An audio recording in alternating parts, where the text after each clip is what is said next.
राम, जय जय श्रीराम। सदा राम राम रमे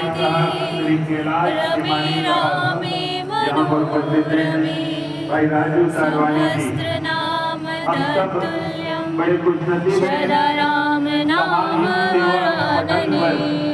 मैं सत्यानी दरबार में हूँ। यहाँ एक प्रदर्शनी लगी हुई है, बहुत सारा कलेक्शन है, करीब 1500 से ज़्यादा यहाँ पे गीतों की, भक्ति गीतों का कलेक्शन है।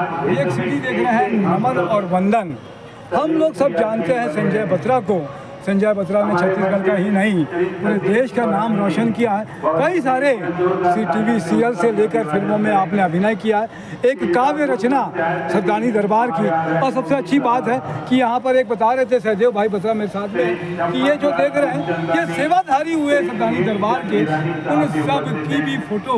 और ये वर्षी महोत्सव होता है, वर्षी महोत्सव के दौरान में ये नृत्य नाटिका का प्रदर्शन हुआ था। उसके बाद में ये सीडी बनी है। तो ऐसी बहुत सारी चीजें सत्यानी दरबार में हम सबको देखने के लिए मिलती है। जय जय सदाराम, जय जय श्रीराम।